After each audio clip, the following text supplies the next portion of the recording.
What's up everybody, welcome back to the channel. It is Carter Scotland Allen here, and today we are taking a look at the new 2022 horror film X, written and directed by Ty West, with an ensemble cast featuring Mia Goth, Jenna Ortega, Brittany Snow, and even Kid Cudi. Let's not waste any more time and get right into this movie review.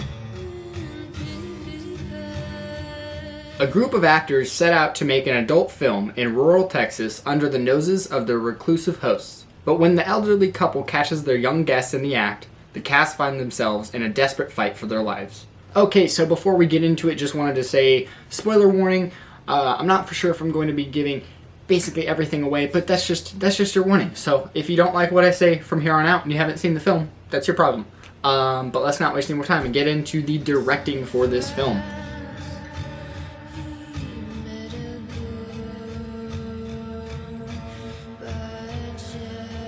So this was once again written and directed by Ty West. This is the first project of Ty West that I have ever seen, and I just gotta say, I was blown away. I loved every single second of this film. I don't really have any complaints. The twists were fantastic. I didn't see them coming. They paid homage to multiple classic horror films, which I loved, and it still managed to feel new and on its own without copying other franchises. This film had me tense throughout the entirety of its runtime while still feeling very, enjoyed, and I had a smile on my face almost the whole time because of how much I enjoyed what I was seeing. That sounds creepy when you know the context of the film, but it was really such a blast. Ty West nailed the shit out of this film, and I'm guessing that the prequel titled Pearl will be just as good, if not better, and that's now my most anticipated film for the rest of this year. Okay, and now on to the cast and the characters. The cast in this is fantastic. We have the typical ensemble of horror character tropes. However, every single character in this film gets a chance to flesh out their emotions, their opinions, and so every single character in this film feels like a real person, and that's not something that you see in horror films most of the time. Usually it's, the main characters that have any development whatsoever, but with this cast, every single character gets their moment to shine and their moment to be who they are, and you really get to see the individual personalities within each of these characters, and the cast did a phenomenal job at portraying these characters. Mia Goth, once again, is proving to be probably one of my favorite leading actresses today. She killed both of these roles, both as Pearl and Maxine, two completely different roles that she just absolutely nailed. Especially, scenes where those two characters are interacting, you would have no idea that it's Mia Goth, but it was phenomenal. I was blown away. I didn't know it was Mia Goth until the credits rolled, and that was one of the best experiences in the theaters for me, because the whole time I knew the voice, I could tell something was up with the eyes, like I knew the face, something was off, like I knew that old lady, and it turned out to be Mia Goth, and I fucking loved it. I heard somebody else say that she deserves to be nominated for an Oscar for this film, and honestly, yes, absolutely 1000% Mia Goth deserves an Oscar nomination for this film, but will that happen? No, because it's a horror film, and that will never happen because the Oscars hate horror. Also, Jenna Ortega kills it in this film, even though she's not really in it and she's not the protagonist, but 3 of my favorite films of this year all have Jenna Ortega, so she is just killing it. She is having an awesome year. Okay, and now on to the story. So as said before, each character in this feels very on their own. Each character has their own opinions, and even if you might not side with certain characters or agree with certain characters' ideology, you still understand where every single character is coming from, and that is a success. It's fantastic to be able to say that, because most horror films in general don't do that, and a lot of films, regardless of the genre, don't do that. So, very, very fantastic. The twists I did not see coming, like I said before. They were great fun surprises. Every kill in the film felt deserved. Every kill in the film felt tailored to the character that got the kill. And I'm not going to go into all of it, but certain characters, I'll say RJ, his death was easily the most brutal, I think, and he was probably the one who was almost the least deserving, but in that sense, in that scene, it worked perfectly because it was the first kill, and it's supposed to catch you off guard, and that's exactly what it does. Even though you know it's coming, it still kind of catches you off guard because you just, in previous scenes, just grew to like RJ's character. Wayne actually got a very quick death, which was surprising to me. I actually thought his was going to be a bit more brutal and a bit more prolonged. There was a bit of, gruesomeness to his death.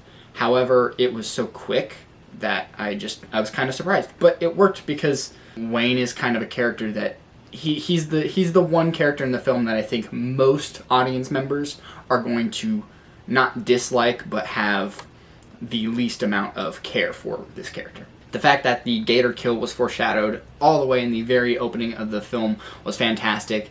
I should have seen it coming. I don't know how I didn't pay attention to the wall and the mural, but it gave it right away, and it was fantastic because the second that it happened, I was like, oh my god, I should have made that connection. So Jackson was the only one to die off screen, and for a split second it felt wrong, but after thinking about it, it felt right due to the fact that multiple times he said he's a Marine, and if he were to get, anywhere near the old couple physically, he would have been able to overpower them and kill them both. So having him be shot in kind of the most honorable way, or being killed in the most honorable, I guess, least gruesome way, works for this character in the story. In the theaters, I was a little bit bummed about not seeing him get shot, and would I have liked to see him get shot? Yes, but it still doesn't really hinder the story for me in any way. Alright, so now on to the cinematography. The cinematography and the visuals were fantastic in this film. You have the modern day feeling drone shots of, the group in the car driving through Texas, as well as the mix of the old style footage, making it truly feel like 1979. The mix of those footage was fantastic and worked perfectly with the story because of the fact that they were filming an adult film, and so it wasn't didn't feel like it was coming out of nowhere. It didn't feel like it was just being an artistic choice for no reason. Also, this is a plus for any movie in general that has dark cinematography or dark scenes.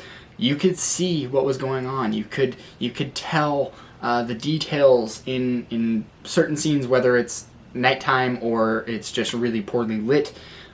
You could tell what was there, what was going on in the scenes, and that is something that many people complain about horror films and not being able to see what's on the screen. The effects were awesome, the kills were gross, and they did a great job at making me feel that grossness, making me feel genuinely grossed out multiple times that I almost had to look away, but didn't, just because I was enjoying the film so much. I love this setting, and I truly feel like this movie will become some sort of modern classic, because it's so reminiscent of classic horror films while still feeling very, very much like a film from today. Very much feels like a film that should come out in 2022, and I don't see it dating itself too much in future years. Okay, and now on to the score. So the score was phenomenal. It actually gave me hints of Halloween throughout, as well as gave me hints of Jaws, especially, really, there's only one scene that gave me hints of Jaws, and that was when Maxine was in the pond and the gator was tracking her down.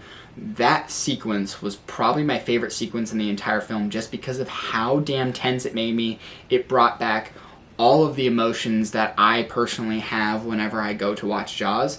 I was on the edge of my seat, just gripping my armrest, and that scene alone was fantastic, and the score is really what made it. And now on to the final thoughts. Overall, this film was way more entertaining than I ever expected it to be.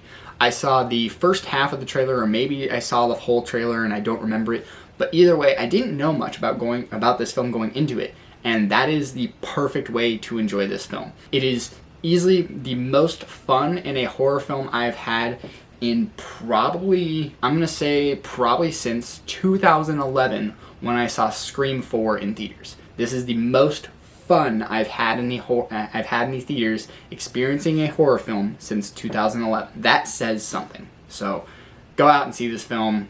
Fucking go do it. I had no idea who Ty West was before this film. I had only seen Mia Goth in a few other feature films, so I really didn't have much to go off of. but I did, like Jenna Ortega going into this, so I had a little bit of knowledge, but other than that, I really just, I didn't know what this film was going to be, what it was trying to be, and it was just damn near perfect on my books.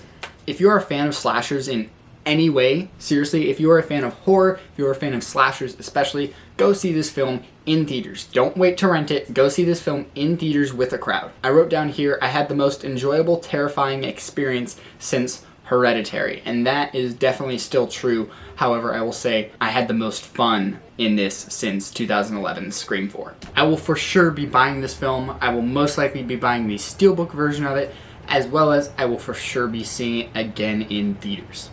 If my thoughts change drastically after watching it for the second time, I will do an updated review, but I'm really not expecting to come out of the film hating it the second time or something like that, but I'll do a small little update just to, reiterate the things that I'm saying in this video. But yeah, this movie's damn near perfect.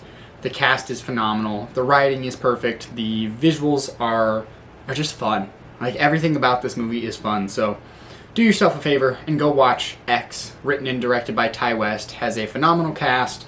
I'm so excited for the prequel. I'm so excited for the sequel. Yeah, I like, part of me wants to continue talking about this film, but I'm done. That's it. This is my review for X. I love the movie. This is now my most favorite film of 2022. Great fucking job. Thank you everybody so much for watching. I'm Carter Scotland Allen. I will see you guys in the next movie review. Peace.